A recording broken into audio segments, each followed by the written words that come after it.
Hey guys, and welcome back to Speak Freely, here where we celebrate the freedom of speech. And if you're coming from my first reaction commentary channel, welcome. If you're new, welcome. Here on this channel, we just react to things on the internet and we speak freely and openly and truthfully and honestly about those things. Alright, so today we're going to be reacting to Thomas Sowell, and I believe the title of this one is Facts About Slavery They Do Not Teach You in School. This is part 2, so I guess we're skipping part 1, but we'll go back to part 1 because I kind of think I want to do a series on Thomas Sowell. Okay, we're going to get right into it, but before we do, if you like these type of videos, please like, comment, subscribe, hit the bell to get notifications when I do upload. All of that really does help with the algorithm, guys. And if you support the channel further, you can donate. My PayPal link is in the description box below and also in the comment section. Of course, it helps, but you don't have to. You can just like, comment, subscribe, or you can visit my brand new merch shop. Links down below, and links to all the alternative platforms I'm on, my socials and ways to support me, always links down below. Other than that, sit back, relax, and enjoy the video. All right, here we go. One of the many sad signs of our times is that people are not only playing the race card, they are playing the slavery card, which is supposedly the biggest trump of all. At the so-called Million Man March in Washington, poet Maya Angelou rang all the changes on slavery, at a rally billed as forward-looking and as being about black independence rather than white guilt. Meanwhile, best-selling author Dinesh D'Souza was being denounced in the media for having said that slavery was not a racist institution. First of all, anyone familiar with the history of slavery around the world knows that its origins go back thousands of years and that slaves and slave owners were very often of the same race. Those who are ignorant of all this, or who think of slavery in the United States as if it were the only slavery, go ballistic when anyone tells them that this institution was not based on race. Blacks were not enslaved because they were black, but because they were available at the time. Whites enslaved other whites in Europe for centuries before the first black slave was brought to the Western Hemisphere. Only late in history were human beings even capable of crossing an ocean to get millions of other human beings of a different race. In the thousands of years before that, not only did Europeans enslave other Europeans, Asians enslaved other Asians, Africans enslaved other Africans, and the native peoples of the Western Hemisphere enslaved other native peoples of the Western Hemisphere. D'Souza was right. Slavery was not about race.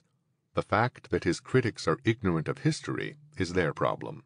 Stopping it there. Okay, so I feel like the reason why people, or at least people of color and white liberals or progressives, get so upset when people say stuff like this, because I feel like people think they're like belittling the experience of our black ancestors went through, but your feelings doesn't trump facts, you know what I mean? It's the same thing when people say like, you know, trans women aren't biological women, right? Or being obese is actually unhealthy. Just because it triggers you emotionally or it feels painful to hear doesn't mean that it's not truth or facts or logic, and it doesn't mean that we shouldn't talk about it or have a discussion about it. This is a fact. There have been slaves for centuries, way before the African slaves came over to America or was captured and taken over to America and enslaved. Slavery was terrible. It's a horrible fucking thing. But the world was really horrible back then. Like, people don't realize that in every country, nation, society is built off of blood and oppression and slavery. That's just how it was back then. People were, you know, enslaving people, killing people, going to war for land, and that's how it was. There weren't even laws against like rape or murder or anything like that. Like that, the world was just really cold and harsh. This is how it was. It doesn't mean that it was okay. It doesn't mean that we accept it. It doesn't mean that those lived experience wasn't terrible. It's just how it was. So slavery wasn't based on race. Slavery was just a trade, a barter system, an import-export system that it was going on back then. And he's right. They were slaves because they were available and probably cheap or whatever. Like, people went for whatever was the cheapest when it comes to business. It's not good. It's not a good thing. I'm not saying it's okay just because it happened, but it happened all over the place, and it's still happening today, unfortunately, right? It's the same thing with like being pointed out, like whites, Europeans, Asians, and Native Americans, Aborigines, they enslaved each other. The Native Americans weren't sitting there like hugging trees and singing to the wind like in Pocahontas Disney movies before then. I'm not saying they didn't have a great culture or system or society or anything like that, but they were also warring, they were also killing each other, they were also enslaving each other, raping each other, pillaging each other. That's just how it was back then. That's how society was. It wasn't because people were just particularly more awful to people with a darker skin color, right? Maybe that kind of played a part as we developed into society when it came to racism and colorism and stuff like that, but that wasn't the specific reason why Africans became slaves, because mostly because Africans yelled at the Europeans and said, hey, we got some slaves over here, we want your money, and that's what happened. It was a trade system. Bad, horrible, inhumane, never want to do it again, terrible, we should all demonize it, but it happened to everyone. It happened to all races. And again, it's still happening today. I like Maya Angelou, so I wouldn't like to think of her as a race hustler or a race baiter or anything like that. She probably truly believes what she's saying, but it is true. Like anytime like you want to even talk about uplifting like black people or the black community or what we can do to move forward, it's like the conversation always shifts to whiteness. It's almost like black people are like obsessed with whiteness. Like even when I have a conversation with someone and we're talking about like black people traveling and how it's so good to see black people traveling and being business owners and being young entrepreneurs, it's always somehow the conversation always goes back to whiteness, and someone goes like, well yeah, because white people hate that we're traveling, white people hate that we're being business owners, white people hate to see us successful. And it's like, why do you think that? Like white people are not sitting at home eating their cornflakes and being like, ooh, those fucking black people, I hate that they're just being successful and making money and traveling. No one's thinking about us. We are thinking about them. And the whole like, yeah, playing the Trump slave card, it's like anytime you ever bring up any issues within the black community, like the criminality, like the single motherhood or anything like that, like the culture, the toxicity of the culture that was brought into me by entertainment and media, but whatever, it's like anytime you try to have a conversation about like how can we move forward, how can we do better, it always goes back down to slavery. Like, oh, stop living in the past. Move forward into the present and into the future. All right, let's continue. What was peculiar about the American situation was not just that slaves and slave owners were of different races, but that slavery contradicted the whole philosophy of freedom on which the society was founded. If all men were created equal, as the Declaration of Independence said, then blacks had to be depicted as less than men. While the antebellum South produced a huge volume of apologetic literature trying to justify slavery on racist grounds, no such justification was considered necessary in vast reaches of the world and over vast expanses of time. In most parts of the world, people saw nothing wrong with slavery. Strange as that seems to us today, 100 years ago, only Western civilization saw anything wrong with slavery, and 200 years ago, only a minority in the West thought it was wrong. Africans, Arabs, Asians, and others not only maintained slavery long after it was abolished throughout the Western Hemisphere, they resisted all attempts of the West to stamp out slavery in their lands during the age of imperialism. Stopping it there, I like that he brought that up because, again, a lot of these progressives like to pretend that America is so backwards and so barbaric and so archaic and so racist and all these things, but we are one of the countries that saw the flaw in the injustice, in the inhumanity in slavery before a lot of other countries decide to jump on board and free their slaves as well. Some countries still haven't done that, right? We are one of the countries that had slaves, and we are the country that quickly got rid of slavery before a lot of other civilizations and a lot of other countries did.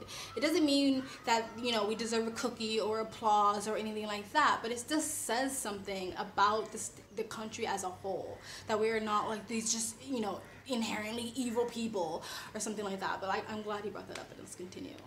Only the fact that the West had greater firepower and more economic and political clout enabled them to impose the abolition of slavery, as they imposed other Western ideas on the non-Western world.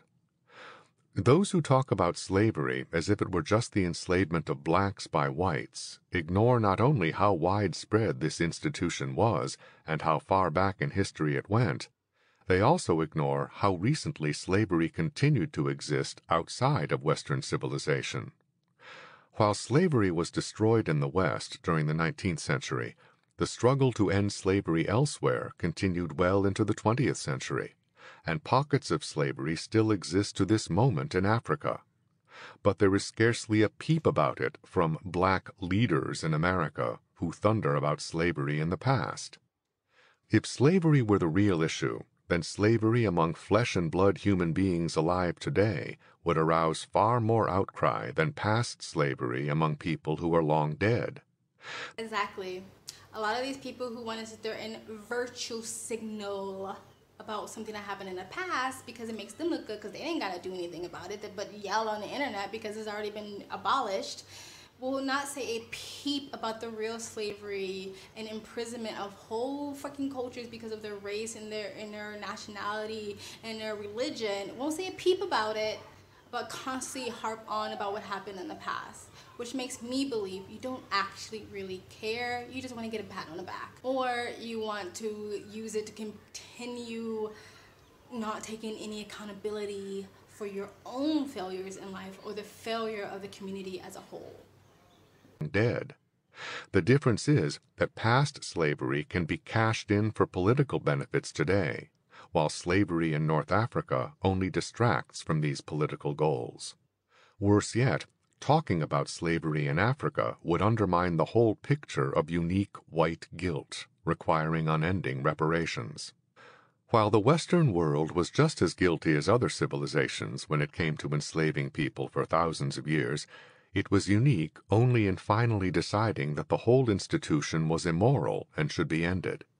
But this conclusion was by no means universal even in the Western world, however obvious it may seem to us today.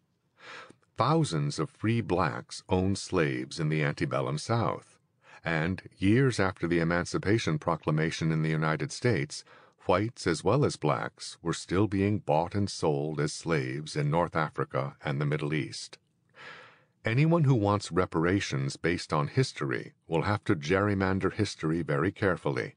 Otherwise, practically everybody would owe reparations to practically everybody else.